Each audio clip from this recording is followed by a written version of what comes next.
आगे बात करें गाजा, हमास, हिजबुल्लाह, हुती और इजराइल की, तो साल 2025 गाजा के लिए कयामत से कम नहीं रहा। बारूद की बारिश, टूटते घर और हर दिन जिंदगी की जंग। इस साल गाजा ने वो दर्द झेला जिसे शब्दों में बयां करना मुश्किल है, लेकिन साल के आखिर में एक बात जरूर बदली, शांति की कोशिशें। हालांकि ये कोशिशें पूरी तरह से जख्म नहीं भर सकी, लेकिन हाँ, दर्द पर थोड़ा मरहम जरूर रख गई। बंदूकें भले पूरी तरह से खामोश ना हो, लेकिन उम्मीद की एक हल्की सी किरण जरूर दिखाई दी, और शायद गाजा के लिए यही सबसे बड़ी उम्मीद है।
2025 एक ऐसा साल जो दुनिया के नक्शे पर सिर्फ एक तारीख नहीं था, बल्कि गाजा की आवाम के लिए हर दिन कयामत बनकर उतरा। यहाँ सुबह अजान से नहीं बल्कि धमाकों की गूंज से शुरू होती थी। यहाँ रातें सुकून की नहीं, डर और बेचैनी की चादर ओढ़े गुजरती थीं। गाजा जहाँ बच्चों ने खिलौनों की जगह आसमान में उड़ती मिसाइलें देखी, जहाँ माओ ने दूध और दवाइयों की तलाश में खाली हाथ लौटना सीखा, जहाँ पानी की एक बूंद और रोटी का एक टुकड़ा जिंदगी और मौत के बीच का फर्क बन गया।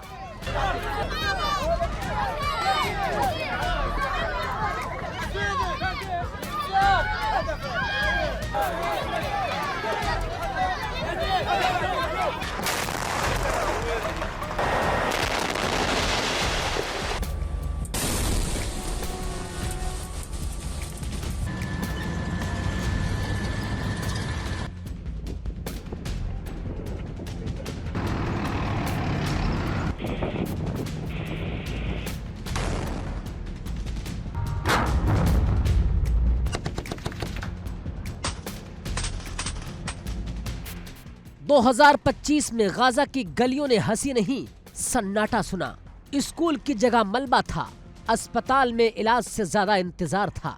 दवाइयों की कमी ने जख्मों को और गहरा कर दिया। ये जंग सिर्फ हथियारों की नहीं, ये जंग इंसानियत के सब्र की परीक्षा थी। एक तरफ इजराइल की भारी बमबारी जिसने हर रोज शहर के नक्शे बदल दिए, और दूसरी तरफ हमास के बयान, हमास की चेतावनियां जो रह रहकर इजराइल को डराने की कोशिश करती रही।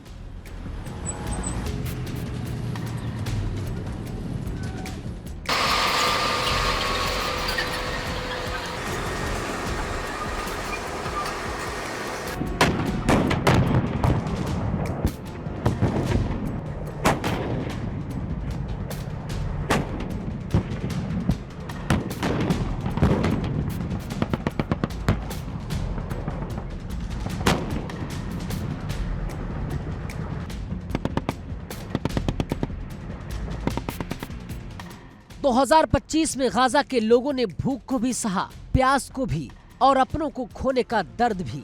माँ अपने बच्चों को सीने से लगाकर ये दुआ करती रही कि अगली सुबह देख पाएं। बुजुर्ग अपनी जिंदगी की आखिरी सांसों में बस शांति की एक झलक मांगते रहे। दुनिया ने ज्यादातर वक्त खामोशी चुनी, कहीं बयान आए, कहीं प्रस्ताव रखे गए, लेकिन गाजा के आसमान में आग बरसती रही।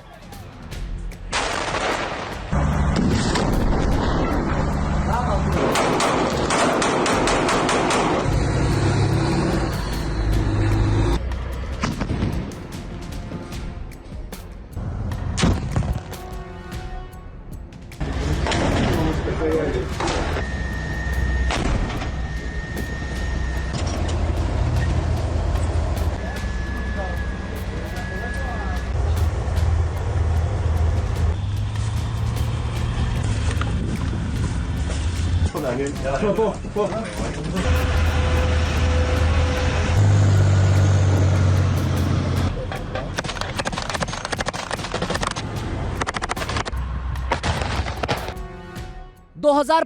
कोई आम साल नहीं था। एक ऐसा साल था जिसने बता दिया कि जंग में जीत किसी की नहीं होती, हार सिर्फ इंसानियत की होती है।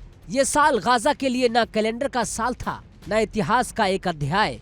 ये साल था भूख, डर, इंतजार और बेबसी का नाम। आज जब हम 2025 को याद करते हैं तो सवाल खुद ब खुद उठता है, क्या दुनिया ने ये सबक सीख लिया या गाजा की चीखें फिर किसी अगली तारीख में दफन हो जाएंगी? क्योंकि जब तक जंग रहेगी तब तक गाजा जैसे शहरों के लिए हर साल, हर दिन कयामत ही रहेगा।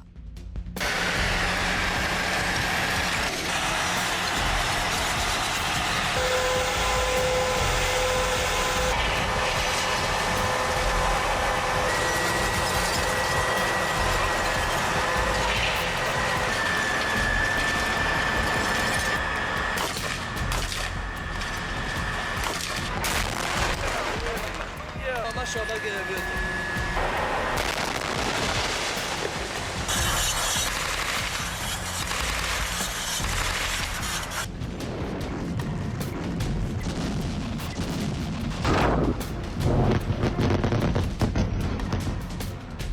ये कहानी तब शुरू होती है जब इजराइल पर बमबारी नहीं बल्कि पहले हमास का हमला हुआ। हमास के लड़ाके इजराइल के भीतर दाखिल हुए। एक यहूदी धार्मिक त्योहार के दौरान न सिर्फ शांति भंग हुई बल्कि कई आम लोगों की जान चली गई, कई लोग मारे गए, कई को बंधक बना लिया गया। ये हमला इजराइल के लिए एक बड़ा सुरक्षा झटका था और यहीं से हालात ने एक नया और कहीं ज्यादा भयावह मोड़ ले लिया। इसके बाद इजराइल ने जवाबी कार्रवाई शुरू की, लेकिन ये जवाब सिर्फ सीमित नहीं रहा। इजराइल की सेना पूरी ताकत के साथ गाजा पर टूट पड़ी।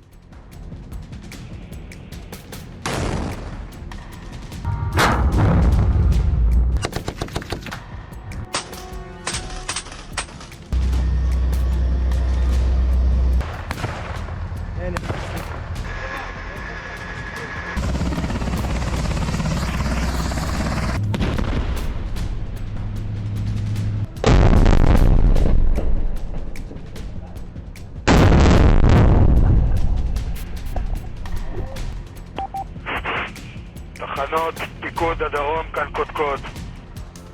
आसमान से बम बरसने लगे, मिसाइलों की गड़गड़ाहट दिन और रात का फर्क मिटाने लगी। गाजा जो पहले ही घिरा हुआ था अब पूरी तरह से जंग के बीच फंस गया।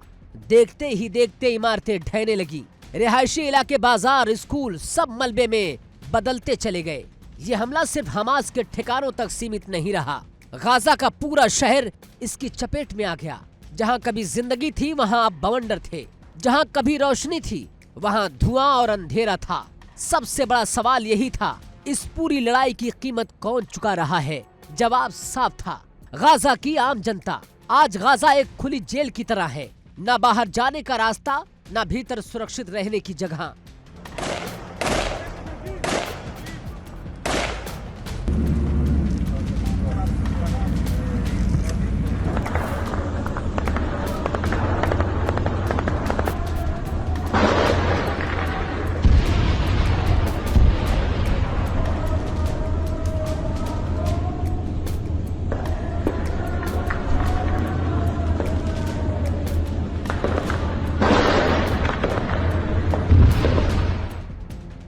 साल 2025 गाजा के लिए सिर्फ एक तारीख नहीं, एक जख्म है। एक ऐसा जख्म जो पीढ़ियों तक याद रखा जाएगा। जब इतिहास लिखा जाएगा तो गाजा का नाम एक शहर के तौर पर नहीं, एक त्रासदी के तौर पर लिखा जाएगा।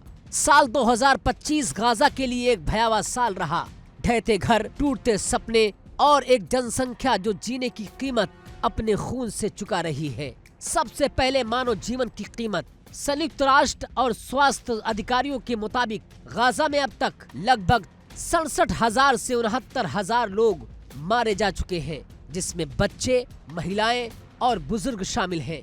हजारों अनगिनत घायलों की संख्या 1,60,000 से भी ज्यादा है। उनमें से कई आज भी इलाज के इंतजार में संघर्ष कर रहे हैं। ये आंकड़े सिर्फ संख्या नहीं, ये लाखों इंसानों के खोए हुए परिवार, उजड़ते घर, खोती हंसी की कहानी कह रहे हैं। गाजा की ये त्रासदी सिर्फ एक जोन की नहीं, ये आज विश्व समुदाय के सामने मानवीय संकट की सबसे बड़ी चुनौती बन चुकी है।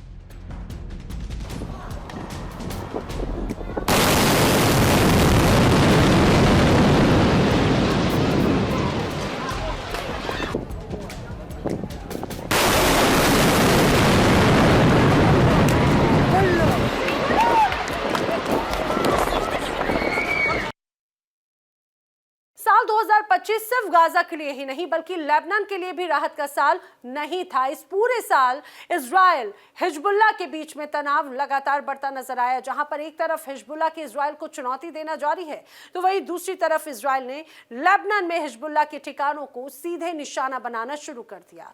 इजरायली हमलों में हिजबुल्लाह के कई ठिकाने तबाह हुए। कमांड नियंत्रण की संरचना बार बार निशाने पर रही। इन हमलों में हिजबुल्लाह के कई वरिष्ठ कमांडर भी ढेर कर दिए गए और ऐसे नाम जो संगठन की ताकत माने जाते थे।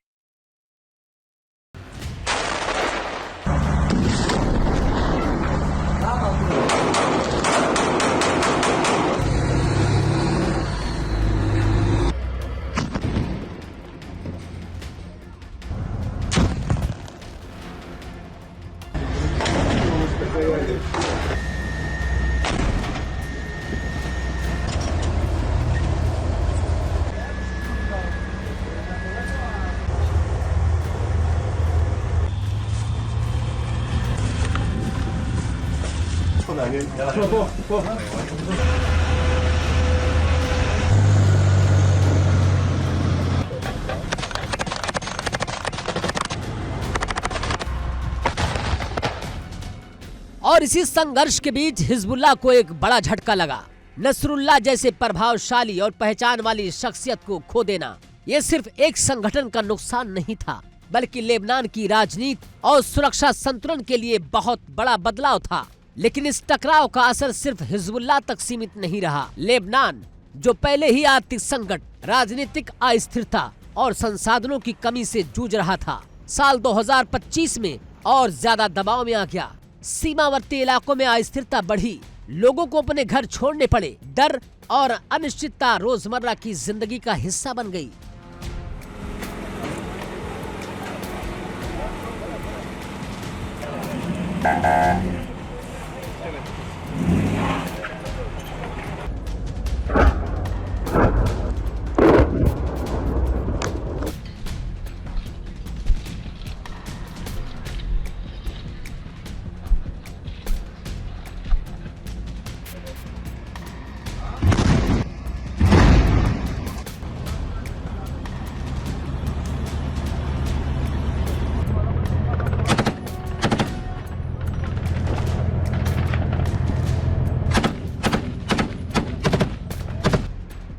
लेबनान के लिए 2025 कोई खुशहाली का साल नहीं था। ये साल सुरक्षा संकट, आर्थिक बोझ और लगातार बढ़ते भय का साल था। एक तरफ इजराइल अपनी सुरक्षा का हवाला देता रहा, दूसरी तरफ हिजबुल्लाह खुद को प्रतिरोध की ताकत बताता रहा। 2025 ने लेबनान को याद दिला दिया कि जब क्षेत्रीय संघर्ष भड़कते हैं तो छोटे देश सबसे पहले उसकी चपेट में आते हैं। ये साल लेबनान के लिए न विकास का प्रतीक था, न शांति का। ये साल याद रखा जाएगा एक ऐसे दौर के रूप में जहां तबाही ने खुशहाली की हर उम्मीद को पीछे धकेल दिया। क्योंकि जब जंग लंबी हो जाती है तो उसका असर सिर्फ मोर्चों तक सीमित नहीं रहता, वो पूरी एक कौम की जिंदगी को झकझोर देता है।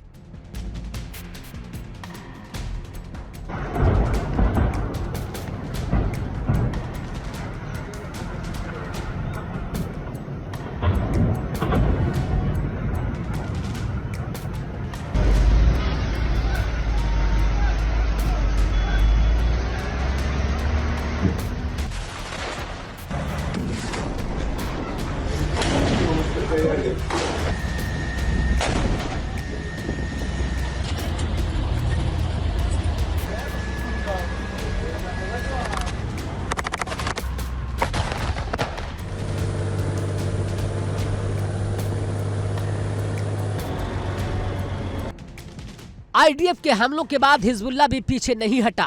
जैसा वार वैसा ही पलटवार था। रॉकेट फायर, ड्रोन और सीमावर्ती हमले। हिजबुल्लाह ने इजराइल को संदेश दिया कि वो दबाव में झुकने वाला नहीं है। इजराइल के उत्तरी इलाकों में सायरन गूंजते रहे, लोगों को बंकरों में शरण लेनी पड़ी। कुछ समय के लिए हालात ऐसे बने कि टकराव पूरे क्षेत्रीय युद्ध में बदल सकता था। इजराइल, लेबनान, ईरान और अमेरिका सभी की निगाहें इस मोर्चे पर टिक गईं। अंतर्राष्ट्रीय समुदाय ने संयम की अपील की, क्योंकि एक और जंग मध्य पूर्व को पूरी तरह अस्थिर कर सकती थी। आखिरकार सीधी जंग फिलहाल थम गई, लेकिन ये शांति नहीं, सिर्फ विराम है। सीमा पर अभी भी हथियार तने हुए हैं, सैनिक चौकस हैं और भरोसा अब भी टूट चुका है। तो 2025 में इजराइल हिजबुल्लाह संघर्ष में हिजबुल्लाह ने लड़ाकों और कमांडरों के रूप में भारी नुकसान झेला, जबकि लेबनान के आम लोग फिर से जंग की आग में झुलसे। जंग फिलहाल रुकी है, लेकिन नुकसान और कड़वाहट अब भी बरकरार है।